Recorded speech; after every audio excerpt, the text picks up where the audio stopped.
Halo semuanya, kembali lagi pada pembahasan Torogat pada chapter 202 season 3. Baiklah, pada chapter kali ini berjudul Masa Lalu Tromere part keempat. Kembali pada cerita sebelumnya, misi halus Lek muda yang mencoba menyusup dalam awal bentuk kapal induk Lubebia dan dia dihadang oleh Arihon muda. Luslek tidak menyangka bahwa Arihon sendiri yang akan menyambutnya. Kemudian Arihon menanyakan kabar tentang Arlen Grace. Tapi bagi Ruslek, baik atau tidaknya kabar Arlen bukan lagi urusanmu. Kemudian Ruslek berpikir harus menyusup sebelum Hon menebaskan pedangnya. Terlihat Ruslek mulai maju menyerang, tetapi memang pertarungan jarak dekat Arihon jauh lebih unggul. Dengan santai pun Arihon menangkis semua serangan Ruslek. Lalu Ruslek melompat ke arah belakang Arihon, tetapi dengan sangat epik. Pijakan kaki Ruslek sudah ditebas oleh Arihon, sehingga membuat Ruslek hilang keseimbangan. Lalu Arihon mencekik Ruslek dan mengempaskannya ke tanah. Kemudian Arihon bertanya bahwa Ruslek datang untuk menjemput Amizu. Meski kalian bersekongkol, berani sekali kau menyusup ke tempat kami berkumpul. Kau masih saja ceroboh. Lalu Ruslek berkata, ceroboh atau tidak bukan urusanmu.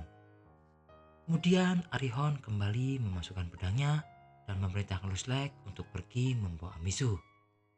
Mendengar hal itu, Ruslek terkejut karena Arihon datang bukan untuk menghadangnya. Lalu Arihon menjelaskan, Amizu adalah manusia bebas. Dia sendiri yang bilang ingin keluar dari sini.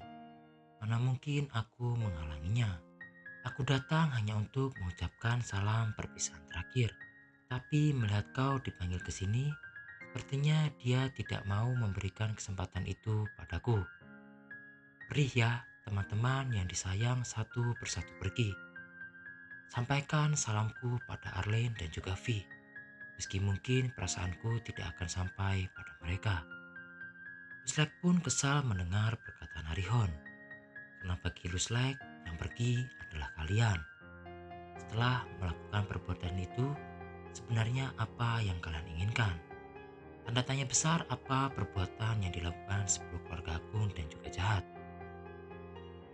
Lalu Arihon memerintahkan Ruslek untuk segera pergi karena Shinsui di malam hari sangat dingin. Beralih di ruangan Tromere, Ethan menanyakan apakah Enkidu benar-benar manusia. Karena perasaan Ethan aneh saat pertama kali bertemu. Tromere menjelaskan, Enkidu adalah manusia tapi agak unik. Lalu Ethan kembali bertanya pada Tromere, setelah hari itu kau kan menjauhi makhluk yang tidak bisa dikendalikan, yaitu manusia. Apa belakangan ini kau berubah pikiran? Lalu Tromere pun mengatakan, sebenarnya dia bukan manusia.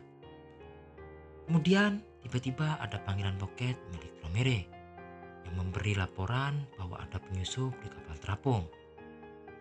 Tromere pun memerintahkan perkuat pengamanan, mungkin saja ada penyusup lain. Alih ke tempat Amizu, Jirang merasakan ada yang datang untuk menjemput Amizu dan berkata, apa kau mau pergi sekarang? Lalu Amizu meminta bantuan untuk supaya dia bisa pergi dengan tenang. Setelah ini mungkin kita akan bisa bertarung sampai muak. Tapi hari ini di sini aku sedang tidak merasa begitu. Sebab hari ini kan pertama kalinya Tromere menetapkan tempat tinggalnya. Kemudian Yirang sepakat dan meminta Amizu untuk memberi salam terakhir pada Tromere sebelum dia pergi. Karena Amizu tahu bahwa Tromere hatinya rapuh, tapi Amizu menolaknya. Beralih di lorong istana Tromere, terlihat Ruslek sedang berlari karena dia ketahuan sedang menyusup. Ruslek akan pergi ke tempat Amizu, yaitu ruangan yang sudah diberitahu sebelumnya. Ruslek ingin segera pergi dari tempat terkutuk ini. Ternyata tak disangka-sangka oleh Ruslek, Tromere sudah berada di belakangnya.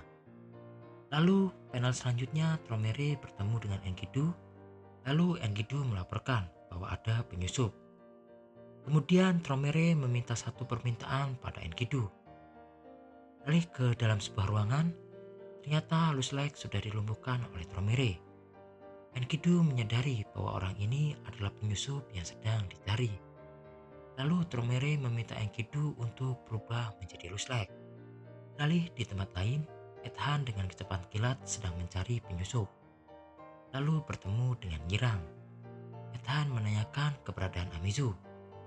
Lalu Yirang menjawab, tadi dia minum bersamaku, lalu dia keluar untuk cari angin dan tidak kembali lagi.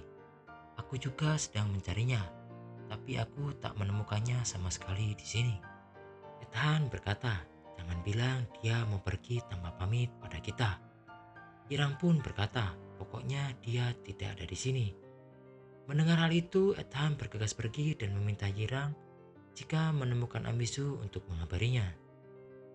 Kemudian Amizu berterima kasih pada Yirang karena sudah membantunya. Yirang berkata, sepertinya mereka sedang heboh mencarimu, tapi wangiku sudah menyebar ke seluruh Shinsui, jadi mereka tidak akan mudah menemukanmu. Sepertinya kekuatan Yirang adalah dapat mengkapurkan Shinsui seseorang menggunakan wangi-wangiannya.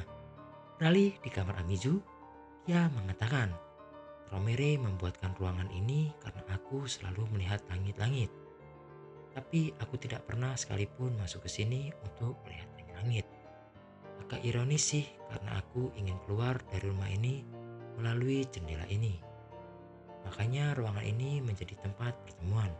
Lalu Amizu berterima kasih kepada Yirang karena sudah membantunya. Kemudian Yirang menanyakan, apa benar Amizu tidak akan berpamitan pada Tromere? Lalu Amizu menjawab, ya, kalau aku menatap mata Tromere nanti akan jadi sulit pergi. Karena ini bisa jadi yang terakhir. Kalau memikirkan itu, dadaku jadi sesak. Sampai aku mau gila rasanya. Setelah ini jika kita bertemu lagi, kita akan menjadi musuh.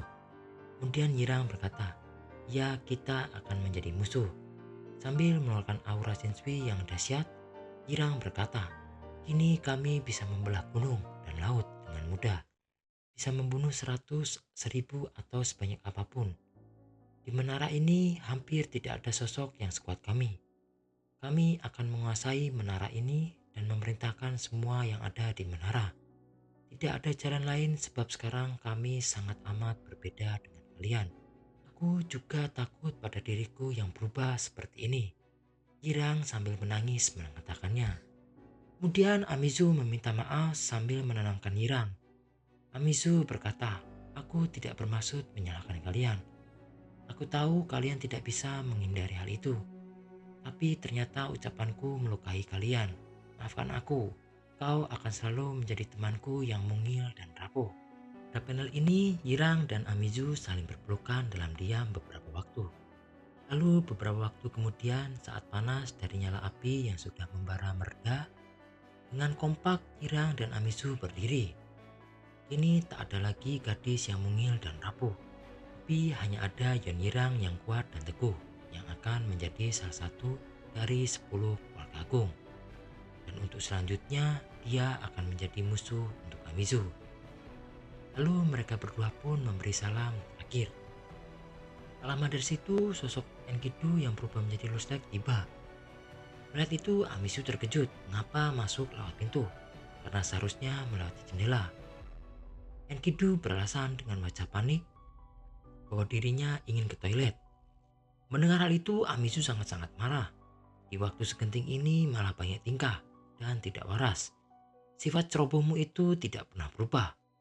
Ternyata ketua Fuk jadi bahan bulian yang lain, dan ternyata sifat asli dari Grace Misia Lusleg adalah memang ceroboh. Kembali ke cerita, Enkidu pun meminta maaf. Tapi bagi Amizu mana bisa selesai dengan hanya meminta maaf. Lalu Enkidu pun merasa entah orang Idihatiru ini seorang pembuat masalah. Dan kelihatannya Amizu memang ingin keluar diam-diam.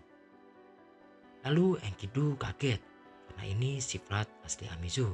Ternyata dia lebih emosional dari biasanya. Kemudian Amizu bergumam, baru mulai bekerja sama dengan kalian tapi masa depanku sudah suram. Lalu di mana bangun ajaib yang kau naiki ke sini? Enkidu pun merasa bingung soal bangun ajaib itu. Amizu kembali berkata, "Aku kan mengirimkan Bango peliharaanku kepadamu. Barusan kau naik itu kan?" Lalu Enkidu pun berpura-pura menjawab iya. Tapi Amizu tetap bergumam, "Kau memang bodoh, tapi biasanya jago kabur. Hari ini kau sedang mode bodoh." Merasa terus ditekan-tekan, Enkidu merasa apa dirinya ketahuan karena seharusnya jangan meniru, melainkan masuk saja. Tapi Tromere melarangnya. Lalu Amizu berkata, jika di luar sana wangi yirang tidak sekuat di dalam rumah. Jadi kalau jendelanya dibuka, keberadaannya bisa mudah diketahui. Amizu membuka jendela dan memanggil bangun ajaibnya. Amizu pun mengajak Enkidu dan berkata, "Ayo kita pergi." Kemudian narator berkata, begitu mendengar suara perempuan itu, Enkidu langsung tahu bahwa dia bukanlah Amizu yang selalu dianggapnya malang dan hanya memandang keluar jendela. Energi dan gairah meluap-luap dari seluruh tubuhnya. Suaranya penuh percaya diri, sorot matanya cemerlang seperti batu safir. Ekspektasi tentang dunia luar yang akan dihadapi setelah sekian lama telah membangunkan dirinya, yang dulu saat masih menaiki menara sosoknya selalu seperti ini. Namun sosok wanita yang tidak peduli pada Tromere yang ingin menahannya dan malah hendak pergi ke dunia luar itu tanpa ragu, entah kenapa membuat Enkidu sangat kesal. Perasaan yang tidak dapat dikendalikan memenuhi dirinya. Tutup pada chapter kali ini, Bango yang ditunggangi oleh Amizu dan Enkidu sudah terbang. Kemudian berada di bawahnya Tromere yang melihat itu berkata, "Amizu, kau mau pergi kemana?" Ya, sekian pembahasan Torogat pada chapter kali ini. Terima kasih dan sampai bertemu di next video. Bye bye.